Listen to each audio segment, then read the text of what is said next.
महेंद्रपुर गांव हर किसी की नजर में शांत और हरियाली से भरा था, लेकिन जब सूरज ढलता और अंधेरा फैलता, गांव का माहौल अचानक बदल जाता।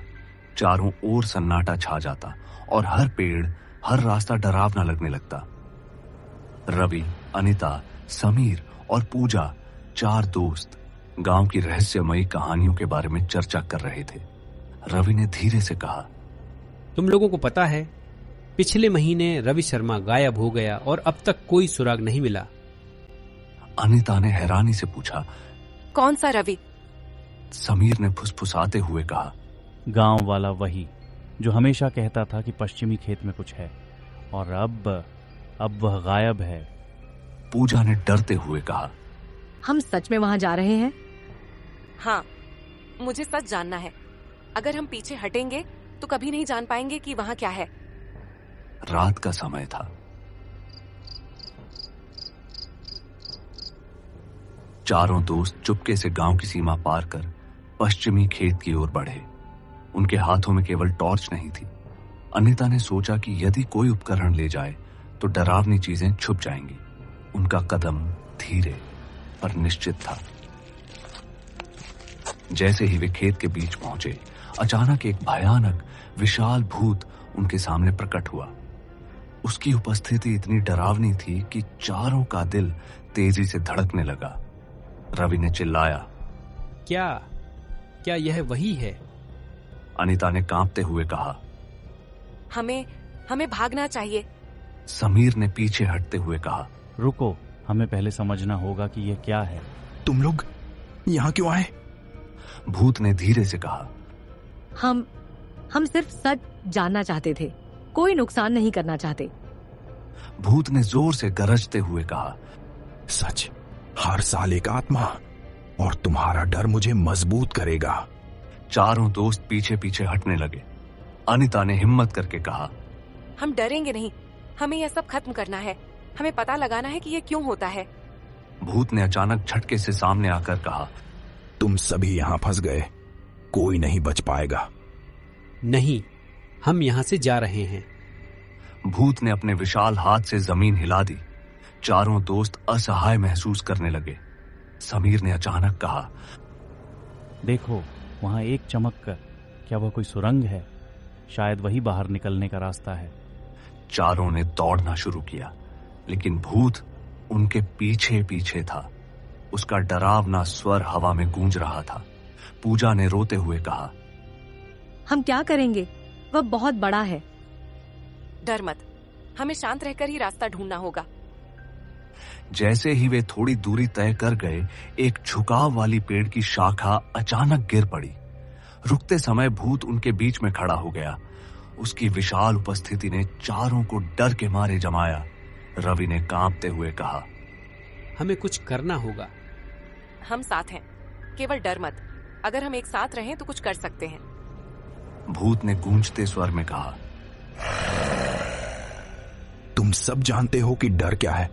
तुम्हारी आत्मा अब मेरी पकड़ में है। समीर ने अचानक देखा कि भूत के पीछे एक छोटी सी परत में झिलमिलाती रोशनी है। उसने चिल्लाया। पूजा ने कहा, चलो जल्दी। चारों ने भागना शुरू किया, लेकिन भूत ने जोर से अपना हाथ फैलाया। रवि ने जोर से कहा, किसी को भी पीछे मत देखना, केवल आगे बढ़ो। हम यहाँ से निकलेंगे, हम हारेंगे नहीं।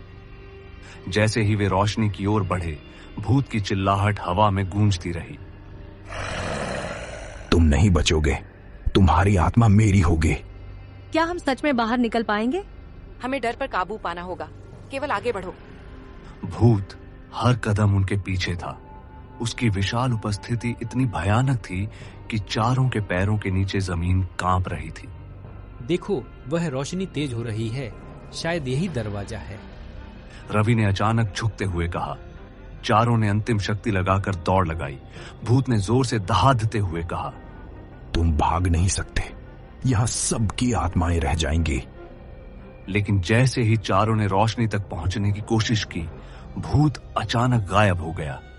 चारों ने खुद को थामते हुए देखा कि वे खेत के बाहर हैं। पूजा ने रोते हुए कहा, हम सच में बच गए। यह सिर्फ शुरुआत थी, गांव में अभी बहुत रहस्य हैं।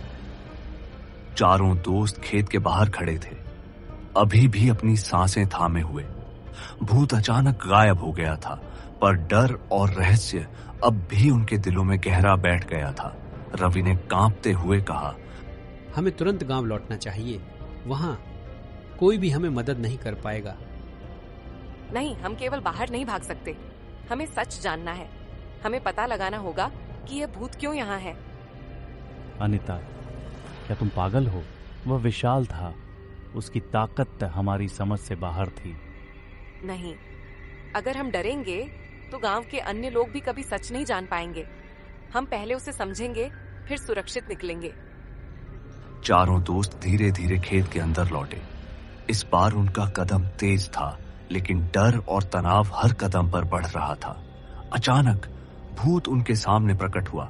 उसकी विशालता और डरावनी उपस्थिति ने चारों के पैरों के नीचे जमीन कांपा दी। रवि ने जोर से कहा, अब और नहीं, हम यहाँ से जा रहे हैं। भूत ने अचानक हवा में दहाड़ते हुए हाथ फैलाया। चारों दोस्त बुरी तरह डर गए। समीर ने जोर से कहा, देखो, वहां एक पुराना खंडहर, शायद भूत वहीं से आया है। चारों ने खंडहर की ओर दौड़ लगाई। जैसे ही उन्होंने करीब पहुंचकर देखा, वहां जमीन पर पुरानी तस्वीरें और कुछ ताले पट्टे थे। अनिता ने कहा, शायद यही कारण है। ये जगह पुराने पाप और किसी अनसुलझे रहस्य से जुड़ी है। भूत अचानक खंडहर के ऊपर से उनकी ओर झपट्टा मारता दिखा। रवि चिल्लाया, सभी पीछे हटो। चारों ने एक साथ कदम पीछे खींचे। भूत जोर से दहाड़ता हुआ उनके चारों ओर घूमने लगा। अनिता ने अचानक चिल्लाया, रवि, वह तस्वीर उठाओ। रवि ने ट्रेम्बलिंग हाथों से तस्वीर उठाई। जैसे ही तस्वीर को भूत के सामने रखा गया, भूत कुछ पल के लिए ठहर गया। भूत ने डरावनी आवाज में कहा, तुमने स्रोत पहचान लिया, पर क्या तुम इससे बच पाओगे? चारों दोस्तों ने एक दूसरे की आंखों में डर देखा। समीर ने कहा, अब हमें इसे नष्ट करना होगा। यही हमारी आखिरी उम्मीद है। हम केवल साथ हैं तो ये कर सकते हैं। डर मत। चारों ने तस्वीर को आग में फेंक दिया। जैसे ही तस्वीर जलने लगी, भूत जोर से गरजा और उसकी विशाल उपस्थिति अचानक धुंधली हो गई। भूत ने अंतिम बार कहा, सच हमेशा डरावना होता है, और फिर गायब हो गया। चारों ने खुद को थामते हुए खेत से बाहर कदम रखा। क्या यह सच में खत्म हो गया? हमें अब पता है, लेकिन यह अनुभव हमें हमेशा याद रहेगा। गांव में अब भी रहस्य है, पर हम सुरक्षित हैं। हमें यह दूसरों को नहीं बताना चाहिए। कुछ रहस्य ऐसे होते हैं जो उजागर नहीं किए जाने चाहिए। हाँ, और कभी भी फिर वहां नहीं जाना चाहिए। चारों ने धीरे धीरे गांव की ओर कदम बढ़ाया। रात का अंधेरा अब भी था, लेकिन उनकी हिम्मत और दोस्ती ने उन्हें सुरक्षित बाहर निकाल दिया। गांव वाले सुबह इस बात को देखेंगे कि चारों दोस्त थके हुए, डर के मारे लेकिन जिंदा लौट आए। अनीता ने खुद से कहा, हमने सच देखा और जिंदा रहकर लौट आए, पर महेंद्रपुर के रहस्य अभी भी बाकी हैं। अगर आपको यह कहानी डरावनी और रोमांचक लगी तो लाइक करना मत भूलिए। इस तरह की और डरावनी कहानियों के लिए हमारे चैनल को सब्सक्राइब करें और घंटी दबाएं। अपने दोस्तों के साथ शेयर कीजिए ताकि वे भी इस भयानक रहस्य का अनुभव कर सकें। याद रखिए, सच और डर हमेशा साथ चलते हैं।